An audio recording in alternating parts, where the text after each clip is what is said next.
Hello students, welcome back to our channel. और आज मैं आपके लिए लेके आई हूँ बीपीएससी 102 संवैधानिक सरकार और भारत में लोकतंत्र का चैप्टर 1 संविधान का निर्माण। तो स्टूडेंट्स, अगर आपने मेरे चैनल को अभी तक सब्सक्राइब नहीं करा है तो फर्स्टली चैनल को सब्सक्राइब करें ऐसी और वीडियोस को देखने के लिए।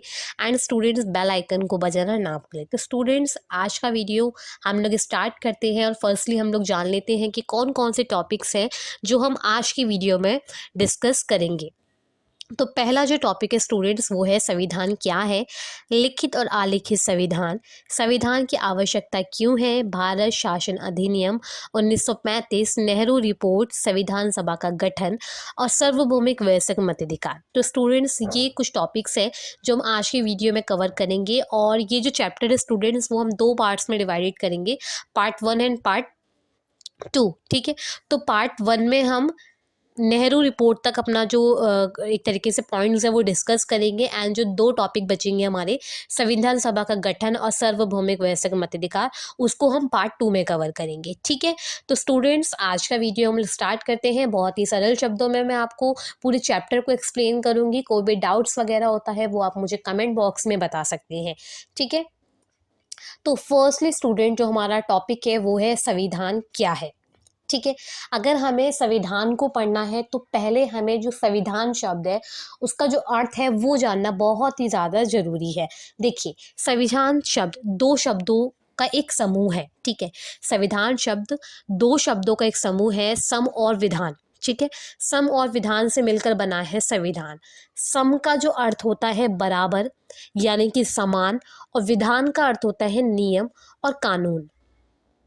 ठीक है, तो संविधान शब्द जो है वो दो शब्दों का एक समूह है। संविधान सम प्लस विधान, सम का अर्थ होता है बराबर यानी कि समानता, समानता, और विधान का अर्थ होता है जहाँ पे नियम हो, जहाँ पे कानून हो, वो संविधान कहलाता है। इस प्रकार सम्मिलित रूप से यदि अर्थ को समझने का हम प्रयास करें तो संविधान ऐसे नियमों का संग्रह है जो सभी नागरिकों पर समान रूप से लागू होता है। ठीक है, बराबर का अर्थ यानी कि इक्वलिटी, जहाँ समानता हो। तो नियम और कानून क्या होता है, जहाँ पे कुछ नियम हो, जहाँ पे कानून हो नागरिकों के लिए। तो संविधान को अगर हम उसका अर्थ समझने की कोशिश करें तो संविधान एक ऐसे समूह का एक ऐसे नियमों का संग्रह है जो सभी नागरिकों पर समान रूप से लागू होता है। ठीक है, और थोड़ा सा उसको हम एक्सप्लेन कर लेते हैं कि संविधान है क्या। किसी देश, ठीक है, किसी देश अथवा संस्था की शासन व्यवस्था, न्याय व्यवस्था, सरकार व्यवस्था आदि समस्त व्यवस्थाएं जैसे लिखित अथवा अलिखित दस्तावेज से निर्मित, निर्धारित व संचालित होती है, उसे ही देश का संविधान कहते हैं। देखिए, किसी देश अथवा संस्था की शासन व्यवस्था, जहाँ पे न्याय व्यवस्था, सरकार व्यवस्था, ठीक है, तो ये जो व्यवस्थाएं हैं जो एक तरीके से लिखित और अलिखित दस्तावेज में निर्मित होती हैं, ठीक है, जिससे देश का शासन चलाया जाता है, उसको ही संविधान कहते हैं। अगर दूसरे शब्दों में अगर हम कहें तो संविधान व नियमों का संग्रह है जिसके अनुसार शासक की शक्तियाँ, शासितों के अधिकार तथा शासक और शासित के मध्य संबंध समयोजित होते हैं। ठीक है, थोड़ा सा और जानते हैं संविधान का अर्थ। जब किसी देश या राष्ट्र का गठन अथवा पुनर्गठन होता है तो उसका शासन किस प्रकार चलाया जाए, अर्थात देश की शासन व्यवस्था कैसी हो, सरकार का गठन कैसे हो, शक्तियों का वितरण कैसे हो, न्यायिक व्यवस्था कैसी हो, आदि बातें उस राष्ट्रीय अथवा देश के मुख्य नेताओं का प्रश्न होता है। फिर अलग अलग व्यवस्थाएं द्वारा उस देश अथवा संस्था को चलाए जाने के लिए नियम व सिद्धांत बनाए जाते हैं। ठीक है, वही संविधान कहलाता है। मैं आपको एक उदाहरण देती हूँ। देखिए, हमारा देश है, ठीक है, हमारे देश का स्टूडेंट्स एक तरीके से जो शक्तियों का विभाजन हो रखा है, जैसे केंद्र और राज्य सरकार में। ठीक है, मनुष्य के क्या अधिकार हैं, ठीक है, सरकार किस प्रकार चलाई जाएगी, नेताओं के क्या अधिकार हैं, क्या विशेष अधिकार हैं, ठीक है, प्रधानमंत्री के क्या अधिकार हैं। तो ये जो एक तरीके से अधिकार जो यहाँ पे लिखे गए हैं, जो एक नियम और कानून बनाया गया है किसी देश को चलाने के लिए, ठीक है। किसी देश को चलाने के लिए एक दस्तावेज तैयार करा गया है, मतलब एक किताब तैयार करी गई है, जिसको हम संविधान की किताब आप कह सकते हो। ठीक है। संविधान को अंग्रेजी शब्द में कॉन्स्टिट्यूशन कहा जाता है। संविधान एक तरीके की किताब है जिसमें शक्तियों का बंटवारा किया गया है। देश का शासन सरकार कैसे चलाई जाएगी, वो संविधान कहलाता है। इतना आपको समझ में आया। अब देखते हैं आगे। भारतीय संविधान के निर्माण की अगर मैं बात करूं तो हमारा जो देश है वो कब आज़ाद हुआ था? 15 अगस्त 1947। 15 अगस्त 1947 को हमारा देश क्या हुआ? आज़ाद हो गया ब्रिटिश लोगों से। अब बात करें कि अब देश का जो एक तरीके से देश की जो सरकार है वो कैसे चलाई जाएगी, उसके नियम कानून कैसे बनेंगे, वो था हमारा संविधान। ठीक है। देश तो हमारा आज़ाद हो गया, लेकिन देश की स्थिति इतनी बिगड़ी हुई थी उस टाइम पे, क्योंकि हमारे एक तरीके से जब देश पे शासन किया गया ब्रिटिश के लोगों, तो उसका जो उद्योग वगैरह थे, जो साधन वगैरह थे, उन्होंने बहुत भरपूर मात्रा में उनको उपयोग किया। तो जब हमारा देश आज़ाद हुआ तो हमारे पास एक तरीके से कुछ भी नहीं था। ठीक है, कुछ भी नहीं था। अब इस दौरान देश की स्थिति कैसे ठीक करी जाएगी, ठीक है, देश की सरकार कौन चलाएगा, उसके बारे में जानना था। तो उसी को एक तरीके से देखते हुए संविधान का निर्माण किया गया। अब बात करें संविधान को बनाने में कितना समय लगा, तो 2 वर्ष 11 महीने 18 दिन संविधान को बनाने में लगे। ठीक है। संपूर्ण संविधान 26 जनवरी 1950 को लागू किया गया था। जब हमारा संविधान जो था उसको 2 वर्ष 11 महीने 18 दिन उसको एक तरीके से बनने में लगे। ठीक है। प्रॉपर इसको 26 जनवरी 1950 को लागू कर दिया गया संपूर्ण देश में, यानी कि संपूर्ण भारत देश में संविधान को लागू कर दिया गया कि भाई अब से जो देश के नियम कानून है वो संविधान के अनुसार ही चलेंगे। ठीक है। तो इतना आपको क्लियर हुआ। देखिए हमारा जो संविधान है ना स्टूडेंट्स, वो 26 नवंबर, ठीक है, 26 नवंबर 1949 को ही बन गया था। ठीक है, यानी कि 26 नवंबर 1949 को वो पूरा दस्तावेज, हमारा जो किताब थी, वो बन के तैयार हो गई थी नवंबर तक। ठीक है, लेकिन उसको लागू करा गया 26 जनवरी 1950 को, जिसको हम रिपब्लिक डे यानी कि गणतंत्र दिवस जिसको हम कहते हैं। तो उस टाइम क्या हुआ था, हमारे देश का जो संविधान है उसको संपूर्ण देश में लागू किया गया था। ठीक है, 26 जनवरी 1950 को भारत को गणतंत्र घोषित किया गया था। सही बात है, इसको मैं आपको बता रही, गणतंत्र दिवस। संविधान सभा को ही आगामी संसद के चुनाव तक भारतीय संसद के रूप में मान्यता प्रदान की गई। संविधान निर्माण के पीछे कुछ मुख्य लोग शामिल थे, यानी कि देखिए जो संविधान का जब निर्माण हुआ तो संविधान के निर्माण के पीछे कुछ ऐसे लोग थे जिन्होंने काफ़ी ज़्यादा योगदान हमारे संविधान के निर्माण में दिया, और देश को आज़ादी दिलाने के लिए भी उन्होंने काफ़ी ज़्यादा योगदान दिया। जैसे जवाहरलाल नेहरू, सरदार वल्लभ भाई पटेल, राजेंद्र प्रसाद, मौलाना अबुल कलाम आज़ाद, आचार्य कृपलानी, टीटी कृष्णचारी एवं डॉक्टर भीमराव अंबेडकर के मस्तिष्क था।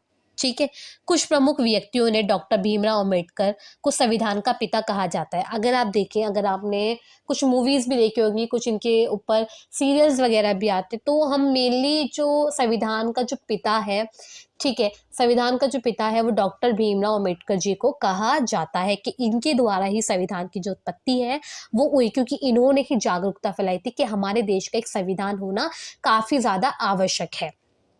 ठीक है, भारतीय संविधान विश्व का सबसे लंबा और लिखित संविधान है।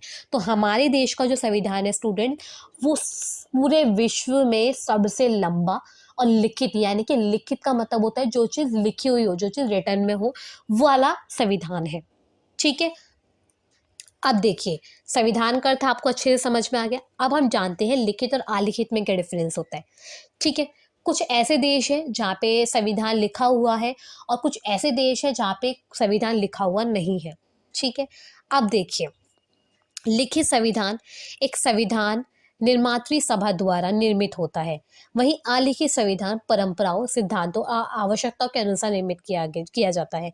तो लिखित संविधान क्या है? एक संविधान जो सभा होती है उसके द्वारा उसका जो निर्माण है वो हो चुका है। ठीक है, और अलिखित संविधान क्या है? परंपराओं, सिद्धांतों और समय के अनुसार उसमें परिवर्तन आता रहता है, मतलब वो चीज़ लिखित नहीं है, ठीक है। उसमें जब भी हमें मतलब एक तरीके से जो भी आवश्यकताएं पड़ रही हैं, जो भी परंपराएं और सिद्धांतों की आवश्यकताएं पड़ रही हैं, वो तुरंत मतलब हैंड टू हैंड उसको बदल दिया जाता है। तो वो होता है आलिखित। और लिखित का मतलब होता है जो चीज़ लिखी हुई है आप उसको बदल नहीं सकते हो, ठीक है। आप उसको बदल नहीं सकते हो, बट हाँ, अगर आपको लगता है कि उसमें थोड़े बहुत चेंजेस करने लगे, उनका थोड़े बहुत संशोधन करना है, या फिर कुछ चीज़ें आपको, कुछ कानून, कुछ शक्ति आपको उसमें बढ़ानी है, तो वो आप कर सकते हो। लेकिन जो संविधान हमारा लिखा हुआ है, आप उसको मतलब एक तरीके से हटा नहीं सकते, ये होता है। लिखित संविधान में संशोधन हो सकता है, लेकिन आलिखित संविधान के जो चीज़ दस्तावेजों में नहीं लिखी, आप कभी भी कोई भी उसको बदल सकता है, ठीक है।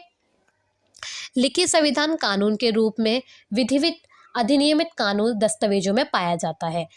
एक आलिखित संविधान सरकार के सिद्धांत शामिल होते हैं जिन्हें कभी भी कानून के रूप में लागू नहीं किया। तो जो लिखित संविधान होता है वो हमारे कानूनी तौर पे, उसमें जो भी हमारे दस्तावेज है उसमें आपको देखने को मिलेगा। और आलिखित क्या होता है, जो संविधान सरकार के सिद्धांत शामिल होते हैं जिन्हें कभी भी कानून के रूप में लागू नहीं किया गया। देखिए, जो चीज़ हमारी लिखी हुई नहीं है उसको कानून कैसे लागू करेगा, ठीक है। हमारा संविधान क्या है, लिखा हुआ है, इसलिए उसको लागू कर दिया गया, उसको सब मतलब हमारे देश में पूरी मान्यता उसको दी गई है, ठीक है। और जो चीज़ आलिखित नहीं है, कानून रूप से उसको लागू नहीं किया जाएगा। लिखित संविधान में न्यायपालिका विधायिका से ज़्यादा शक्तिशाली होती है, कार्यपालिका का स्थान उसके बाद होता है, जबकि आलिखित संविधान में विधायिका को सर्वोच्च स्थान होता है, फिर न्यायपालिका और उसके बाद कार्यपालिका होती है। अगर लिखित संविधान में अगर मैं बात करूं तो न्यायपालिका और विधायिका, न्यायपालिका विधायिका से ज़्यादा शक्तिशाली होती है, यानी कि जो विधायिका है वो न्यायपालिका से सबसे ज़्यादा शक्तिशाली है, और कार्यपालिका का स्थान उसके बाद का है, ठीक है। और जबकि आलिखित संविधान में अगर हम देखें तो विधायिका जो है वो सर्वोच्च स्थान पर होती है, फिर न्यायपालिका उसके बाद का कार्यपालिका करती है, ठीक है। इतना आपको समझ में आया होगा। जो कार्यपालिका है, न्यायपालिका है और जो विधायिका है, वो आगे जब हमारे और भी चैप्टर्स आएंगे वहाँ पे आपको और भी अच्छे से समझ में आएगा, ठीक है। वहाँ पे मैं आपको बहुत ही अच्छे से, जो चैप्टर है ये वाला न्यायपालिका और विधायिका, वो वहाँ पे मैं आपको बहुत अच्छे से समझाऊंगी, वहाँ पे आपको और अच्छे से समझ में आ जाएगा, ठीक है। तो लिखित और आलिखित में आपको समझ में आएगा, लिखित जो चीज़ हमारे पास रिटन है और आलिखित जो चीज़ हमारे पास रिटन में नहीं है। लेकिन हमारे जो भारत देश का जो संविधान है वो स्टूडेंट्स, वो लिखित और संपूर्ण विश्व का सबसे लंबा और सबसे मतलब एक तरीके से लिखित संविधान माना जाता है, ठीक है। अब हम बात करेंगे स्टूडेंट्स, इस प्रकार के संविधानों में लचीला या सुपरिवर्तनीय संविधान और कठोर या दुष्परिवर्तनीय संविधान आते हैं। आप जानते हैं लचीला संविधान क्या होता है, कठोर संविधान क्या होता है, ठीक है। ये भी जानना हमें काफ़ी ज़्यादा इम्पॉर्टेंट है। सारे ही टॉपिक्स स्टूडेंट्स बहुत ही मोस्ट इम्पॉर्टेंट है, आप इनको नोट डाउन करें, ठीक है। एक अलग से एक आप या फिर रजिस्टर ले लीजिए, या फिर नोट, जो भी इसमें भी आप नोट्स अपने बनाना चाहते हैं उनमें आप नोट डाउन कर सकते हैं। जो भी मैं आपको एग्जाम्पल आपको देती जाती हूँ वो आप मेरे वर्ड्स टू वर्ड आप उनको लिख भी सकते हैं, या फिर आप अपने अकॉर्डिंग भी लिख सकते हैं, ठीक है। कोई भी डाउट्स वगैरह है वो आप मुझे कमेंट बॉक्स में बता सकते हैं।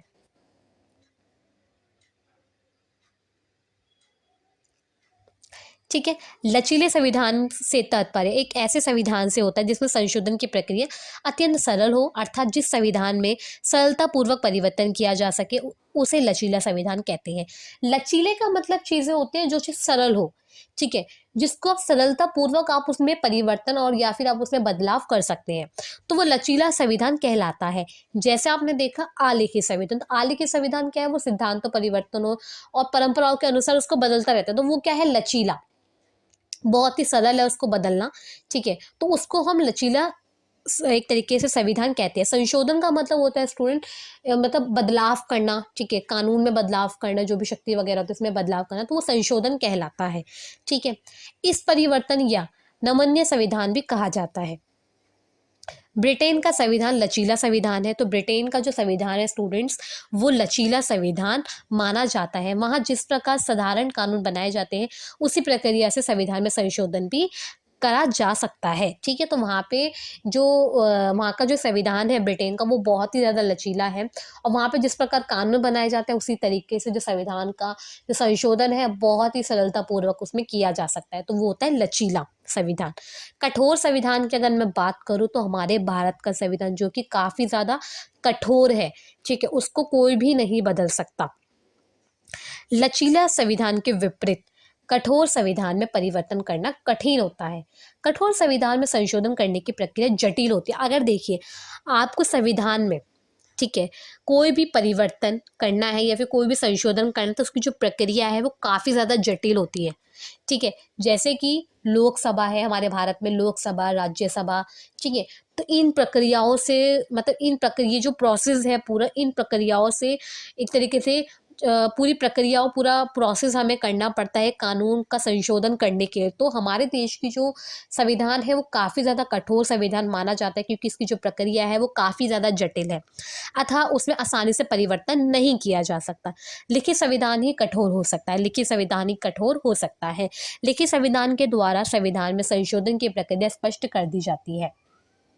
अमेरिकी संविधान कठोर संविधान का उदाहरण है। ठीक है, तो अमेरिका का जो संविधान है वो कठोर संविधान का एक तरीके से बड़ा उदाहरण दिया गया है।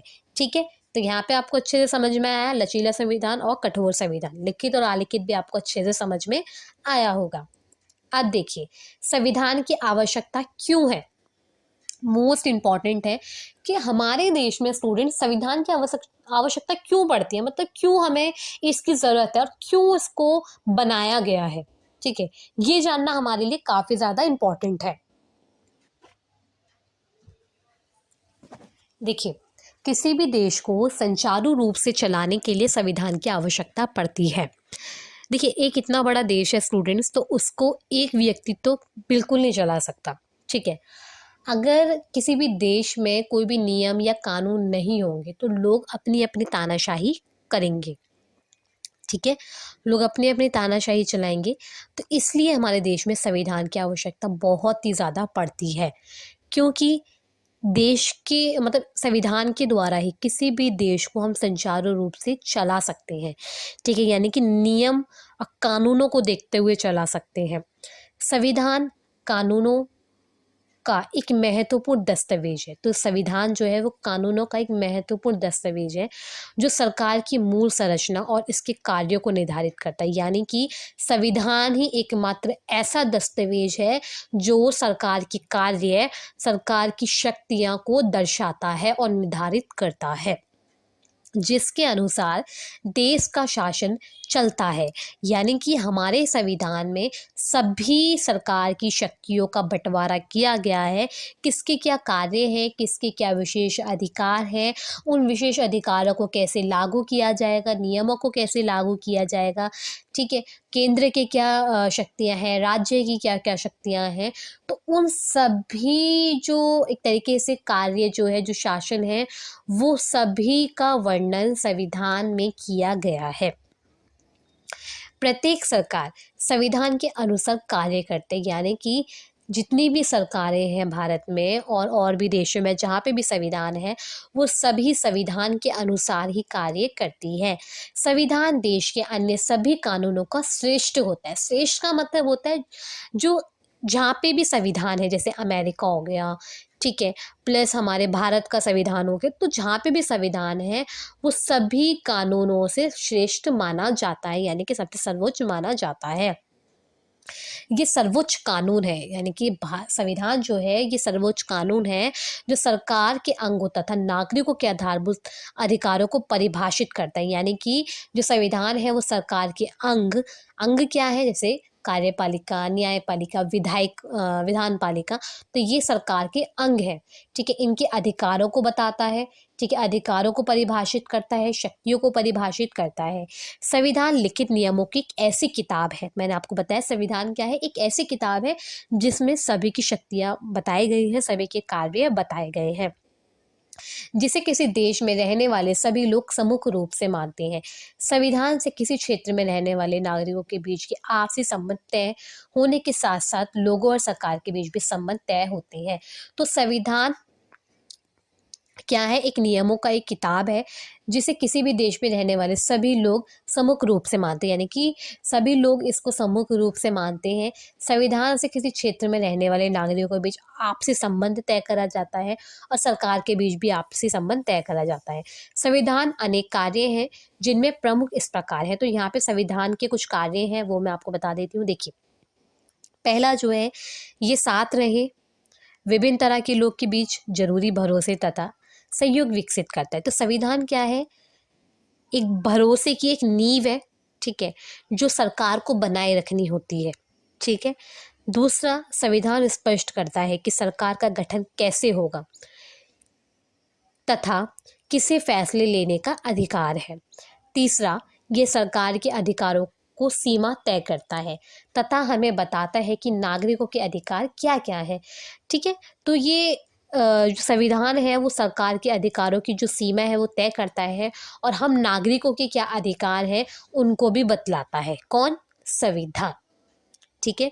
अगर आपने संविधान को नहीं पढ़ा है तो आप संविधान को जाके पढ़िए, क्योंकि वो आपके लिए काफ़ी ज़्यादा इम्पोर्टेंट है। उससे ही आपको आपके अधिकार पता लगेंगे कि क्या मेरे अधिकार है, आप तभी अपने अधिकारों के प्रति जागरूक होंगे, ठीक है। तो यहाँ पे स्टूडेंट्स आपको संविधान की जो आवश्यकता है वो आपको पता चल गई होगी कि क्यों किसी देश में संविधान बहुत ही ज़्यादा आवश्यक माना जाता है, ठीक है। अब देख लेते हैं नेक्स्ट टॉपिक, भारत शासन अधिनियम 1935। मोस्ट इम्पॉर्टेंट टॉपिक है भारत शासन अधिनियम 1935। आपके एग्जाम में 100% वो आएगा ही आएगा ये टॉपिक, ठीक है। आप इनको नोट डाउन कर सकते हैं, ठीक है।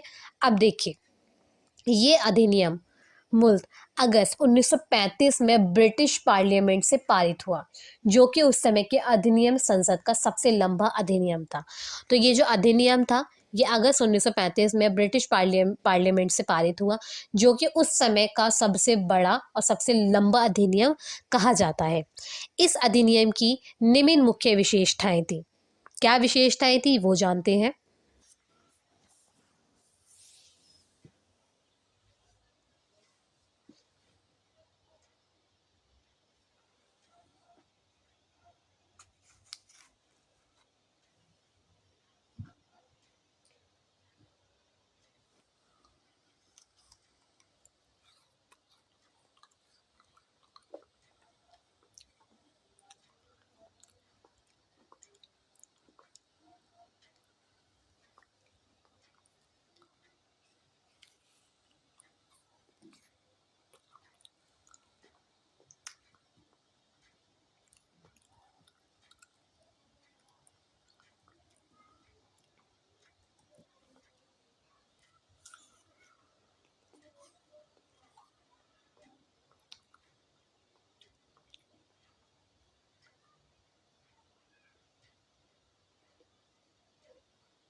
देखिए, 1935 में एक भारत शासन अधिनियम आया था, ठीक है, जिसको ब्रिटिश पार्लियामेंट से पारित उसको करा गया। ये सबसे लंबा अधिनियम था उस समय का। 1935 जब देश हमारा आज़ाद भी नहीं हुआ था स्टूडेंट्स, ठीक है। इस अधिनियम में कुछ विशेषताएं थी जो कि थी, पहली जो है, इसके अंतर्गत भारतीय राज्य व्यवस्था को एक संधात्मक स्वरूप प्रदान किया गया। यानी कि इस अधिनियम में भारतीय राज्य व्यवस्था को एक संधात्मक स्वरूप प्रदान किया गया, जिसमें ब्रिटिश प्रांतों के साथ साथ देशी राज्य भी भागीदारी होंगे, ठीक है। तो इसमें जो ब्रिटिश के जो प्रांत थे वो भी इसमें शामिल होंगे, जो देशी राज्य थे उसके जो भागीदार हैं वो भी इसमें शामिल होंगे। अर्थात इस अधिनियम के माध्यम से भारत में एक संघीय शासन की नींव रखी गई। अर्थात इसी अधिनियम के द्वारा ही भारत में एक संघीय शासन की नींव रखी गई।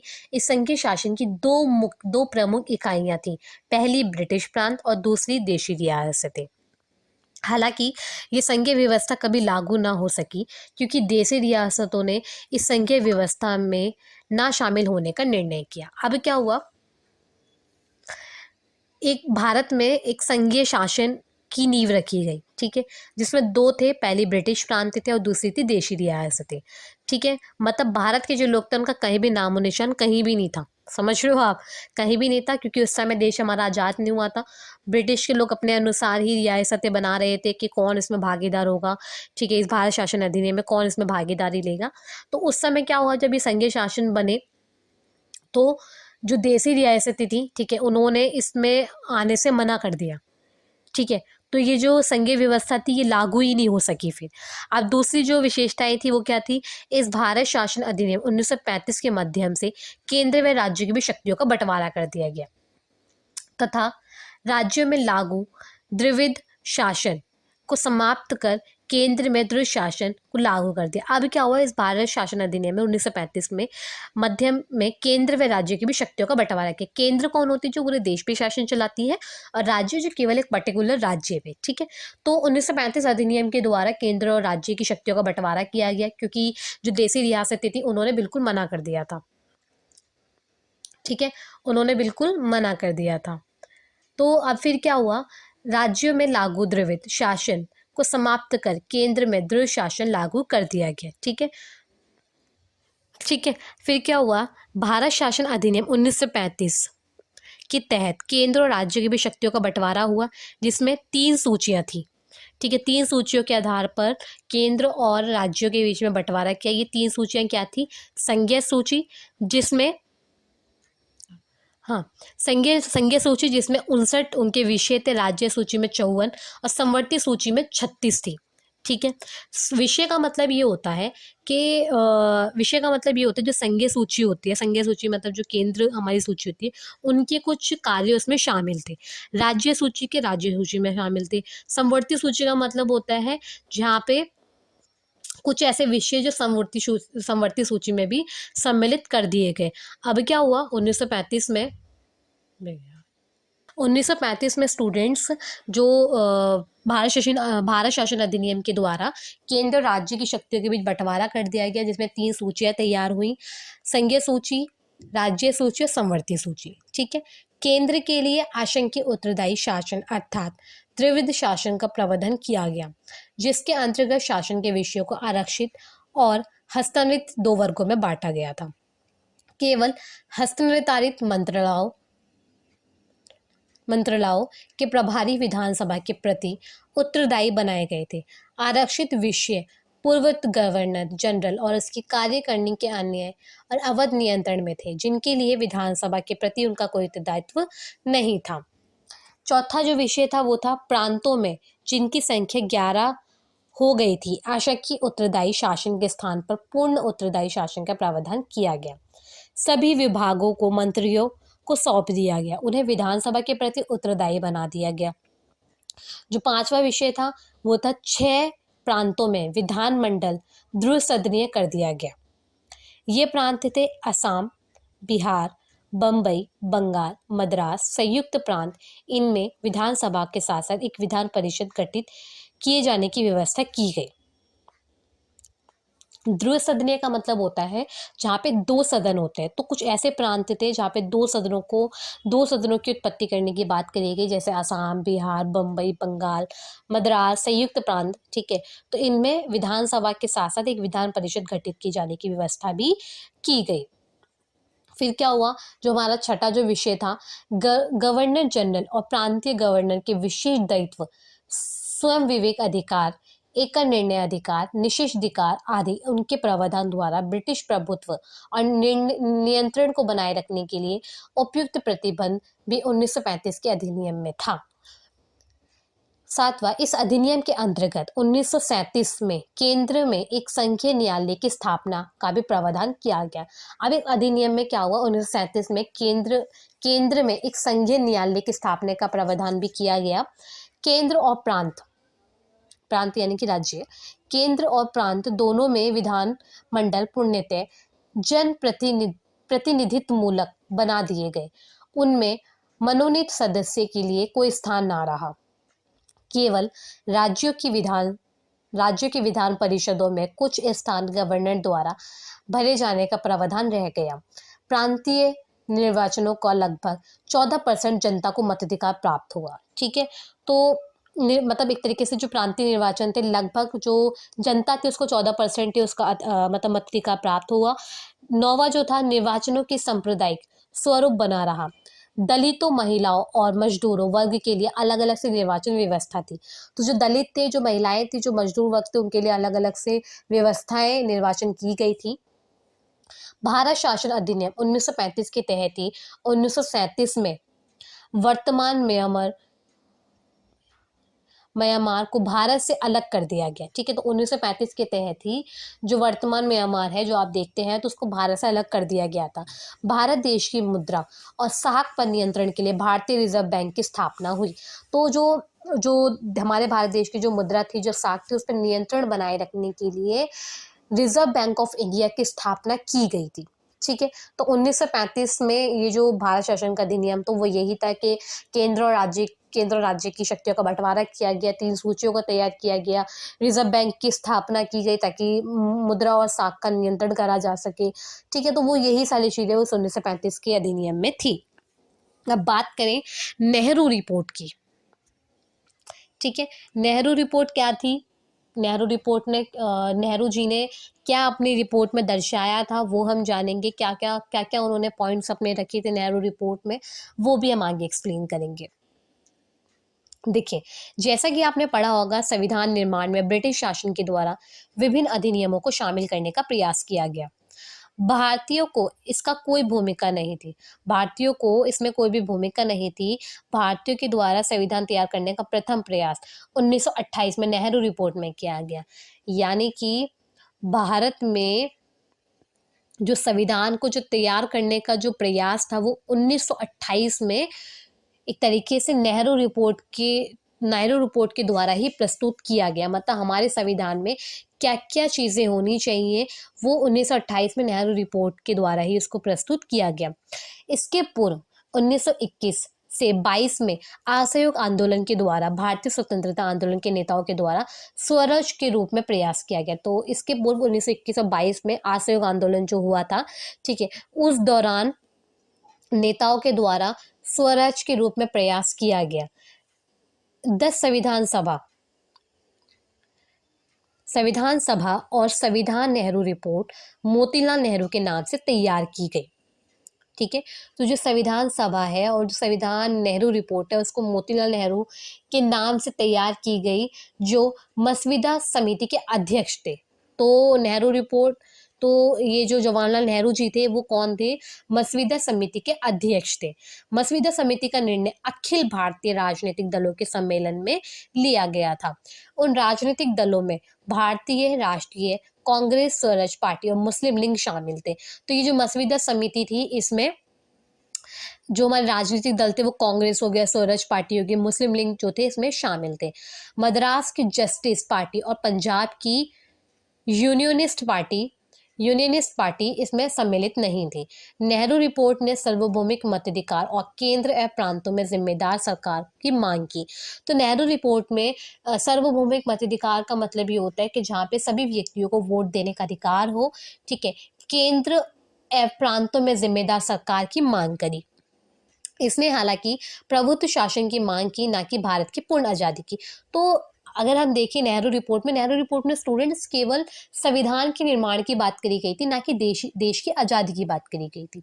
ठीक है, केवल संविधान का निर्माण किस प्रकार होगा, क्या क्या उसमें चीज़ें सम्मिलित होंगी, ठीक है, वो सब प्रस्तुत किया गया था। लेकिन उस रिपोर्ट को जब पढ़ा गया वहाँ पे किसी भी प्रकार का कि देश को आज़ाद करना है वो बात कहीं भी उसमें नहीं कही गई थी। ठीक है, अर्थात भारतीयों को केवल कुछ मामलों में कानून बनाने की आज़ादी थी। तो भारतीय के जो लोग थे उनको बस कुछ ही मामलों पे कानून बनाने की आज़ादी थी ब्रिटिश सरकार के नियंत्रण में। ठीक है, इसके लिए नेहरू रिपोर्ट ने केंद्र एवं प्रांतों के विषय की एक सूची तैयार की तथा मौलिक अधिकारों की सूची तैयार करी। तो नेहरू रिपोर्ट में क्या था, उन्होंने केंद्र और सरकार की जो भी केंद्र और राज्य के जो भी विषय थे उनकी एक सूची तैयार करी, प्लस मौलिक अधिकारों की सूची तैयार करी। इसने पुरुष या महिलाओं के लिए सार्वभौमिक मताधिकार की मांग भी करी। तो नेहरू रिपोर्ट में पुरुष या महिलाओं के लिए कि सभी दोनों को ही वोट देने का अधिकार होना चाहिए, तो उसकी भी मांग करी गई। और 1934 में नेहरू रिपोर्ट को तैयार हो जाने के कुछ वर्षों के पश्चात भारतीय राष्ट्रीय कांग्रेस ने आधिकारिक रूप से भारत के लोगों के लिए संविधान की मांग की, वो भी बिना किसी बाहरी लोगों के हस्तक्षेप के। अब 1934 में क्या हुआ, जब नेहरू रिपोर्ट के तैयार हो जाने के कुछ वर्षों बाद ही, ठीक है, कुछ वर्षों के बाद ही भारत के संविधान की मांग भी की गई, वो भी बिना किसी भारी हस्तक्षेप के। मतलब अब हमें हमारा संविधान चाहिए, ठीक है, हमारे देश का संविधान चाहिए। अब हमारे जो भारत के लोग थे वो भी इसके मतलब इसके लिए उन्होंने अपने देश के संविधान के लिए उन्होंने भी जागरूकता फैलाई। अब किसी बाहरी लोगों की हमें ज़रूरत नहीं पड़ी थी उस समय, ठीक है। अब यहाँ पे हम बात करेंगे स्टूडेंट्स के नेहरू रिपोर्ट में क्या सुझाव दिए गए थे, ठीक है, मतलब नेहरू रिपोर्ट में क्या क्या चीज़ें लिखी गई थी वो हम डिस्कस करते हैं। देखिए, पहला जो सुझाव था वो था नेहरू रिपोर्ट में मौलिक अधिकारों के संविधान में स्थान देने की सिफारिश की गई। यानी कि नेहरू रिपोर्ट ने कहा कि हमारे संविधान में मौलिक अधिकार होने चाहिए, जिससे व्यक्ति जो है वो अपने व्यक्तित्व का विकास कर सके। अगर आप देख रहे हो मौलिक अधिकार किसके लिए, हम जनताओं के लिए, ठीक है, ताकि वे अपने व्यक्तित्व का विकास कर सके, ठीक है। सिंध प्रांत को मुंबई से अलग एक पृथक प्रांत बनाने का सुझाव दिया गया। तो नेहरू रिपोर्ट में कहा गया कि जो सिंध प्रांत है, जो सिंध है, उसको मुंबई से अलग एक प्रांत बनाने का सुझाव दिया गया। देश के प्रांतों की केंद्र की भांति उत्तरदायी शासन की स्थापना करने का सुझाव दिया गया। चौथा जो सुझाव था वो था भारत के औपनिवेशिक स्वतंत्रता दी जाए। तो भारत को औपनिवेशिक जो स्वतंत्रता है वो दी जाए। भारत का स्थान ब्रिटिश शासन के अंतर्गत अन्य उपनिवेश के समान हो, ठीक है। आप अगर देखेंगे तो जब औपनिवेशिक शासन था, जब ब्रिटिश का शासन था, तो भारतीय लोगों को बस कुछ ही कानून बनाने की एक तरीके से आज़ादी थी, वो भी ब्रिटिश शासन के अंदर ही, ठीक है। मतलब जब जहाँ पे ब्रिटिश शासन शामिल होगा वहीं पे वो अपना कानून को लागू कर सकते हैं। भारत की केंद्र व्यवस्था दो सदनों में, निम्न सदन और उच्च सदन वाली हो, ठीक है। तो नेहरू रिपोर्ट में कहा गया कि जो भारत की जो केंद्र व्यवस्था है उसको दो सदनों में बांटा जाएगा, जो कि है निम्न सदन और उच्च सदन। निम्न सदन का निर्वाचन वयस्क मताधिकार के आधार पर प्रत्यक्ष रीति से और उच्च सदन का निर्वाचन वयस्क मताधिकार के आधार पर परोक्ष रीति से किया जाए, ठीक है। निम्न सदन में 500 सदस्य होंगे और निम्न सदन का जो कार्यकाल होगा वो 5 वर्ष का होगा और उच्च सदन का जो कार्यकाल होगा वो 7 वर्ष का होगा। तो ये नेहरू रिपोर्ट में कहा गया, ठीक है। अब देखिए, केंद्र में पूर्ण उत्तरदायी सरकार की स्थापना की जाए। तो केंद्र में पूर्ण उत्तरदायी सरकार की स्थापना की जाए। भारत के गवर्नर जनरल को लोकप्रिय मंत्री को परामर्श और संवैधानिक प्रधान के रूप में काम करना चाहिए। केंद्र और प्रांतों की भी शक्तियों को उचित वितरण किया जाए, आवश्यक शक्तियों केंद्रों को प्रदान की जाए। मतलब ये कहा गया कि केंद्र और प्रांतों के बीच में शक्तियों का बंटवारा किया जाए अच्छे से और केंद्र को सर्वोच्च बनाया जाए। यानी कि क्योंकि केंद्र जो है वो पूरे देश को शासन चलाएगी और जो राज्य है और जो प्रांत है वो केवल एक पर्टिकुलर राज्य है। तो ये कहा गया नेहरू रिपोर्ट में कि हमें केंद्र को सबसे ज़्यादा मजबूत बनाना है और उसको अविष्ट शक्तियाँ देनी है। भारत के उत्तर पश्चिम सीमा प्रांत को विधानिक प्रांत घोषित किया जाए। भारत के प्रांतों, राज्यों के अधिकारों और विशेष अधिकारों की रक्षा की व्यवस्था की जाए। और फिर ये कहा गया कि भारत के जो राज्य हैं उनके जो अधिकार हैं, जो विशेष अधिकार हैं, उनकी रक्षा की जाए। भारतीय संघ में अन्य प्रांत को भी सम्मिलित किया जाए जब वह उत्तरदायी शासन की व्यवस्था कर ले। न्यायपालिका विधायिका से स्वतंत्र होनी चाहिए। तो ये कहा गया कि जो न्यायपालिका है वो विधायिका से स्वतंत्र होनी चाहिए। केंद्र सरकार में एक चौथाई मुस्लिम प्रतिनिधित्व होनी चाहिए।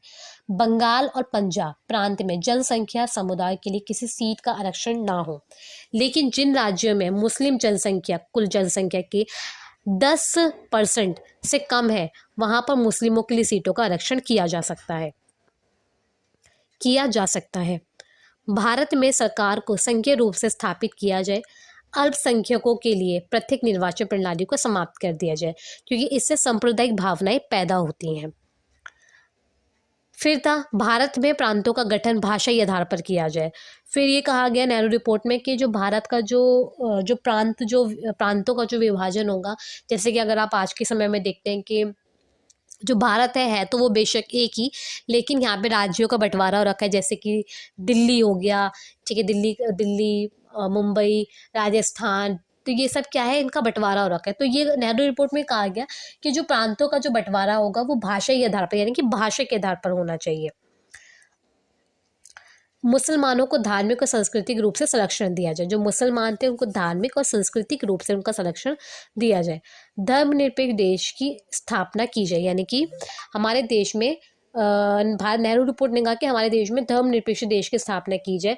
राजनीति जो है वो धर्म से अलग रहे, मतलब राजनीति का कोई भी धर्म में किसी भी प्रकार का कोई भी उसमें ये नहीं होना चाहिए कि हाँ भाई, अगर जैसे राजनीति क्या होती है कि धर्म को लेके वोट ले रही है कि भाई हम तो आपके धर्म के, आप हमें वोट दे, तो ये चीज़ नहीं होनी चाहिए। ये नेहरू रिपोर्ट में कहा गया। भारत में उच्चतम न्यायालय, लोक सेवा आयोग और एक प्रतिरक्षा समिति के स्थान की जाए, समिति की स्थापना की जाए। भारत के प्रांतों की व्यवस्था, सरकार का कार्यकाल 5 वर्ष का हो। ठीक है, भारत के प्रांतों की व्यवस्था और सरकार का कार्यकाल 5 वर्ष का। जैसे आप देखते हैं एक सरकार 5 साल तक रहती है। प्रांत का प्रमुख गवर्नर जनरल को बनाया जाए। ठीक है, और प्रांत का जो प्रमुख है वो गवर्नर जनरल को बनाया जाए। तो ये कुछ सुझाव थे स्टूडेंट्स नेहरू रिपोर्ट में। ठीक है, जो कि नेहरू रिपोर्ट में दर्शाए गए, और नेहरू रिपोर्ट में मैं आपको वही बता रही हूँ कि देश को आज़ादी के लिए कहीं भी बात नहीं की गई थी। ठीक है, तो यहाँ तक हमने ये नेहरू रिपोर्ट का पढ़ा। नेक्स्ट जो आगे के जो टॉपिक्स हैं वो हम अपनी नेक्स्ट पार्ट 2 में हम पढ़ेंगे। यहीं पे स्टूडेंट्स हमारा संविधान का जो निर्माण का चैप्टर 1 है, जिसका पार्ट 1 हमने आज की वीडियो में डिस्कस करा, वो कंप्लीट होता है। एंड आई होप आपको वीडियो अच्छा लगा होगा। वीडियो से रिलेटेड जो भी डाउट्स वगैरह होते हैं वो आप मुझे कमेंट बॉक्स में बताएं। एंड वीडियो अच्छा लगा हो तो वीडियो को दो लाइक, शेयर एंड कॉमेंट करें। चैनल को सब्सक्राइब करें ऐसी और वीडियोज़ को देखने के लिए। स्टूडेंट्स, मैं प्रेरणा सिंह मिलती हूँ आपसे नेक्स्ट वीडियो में।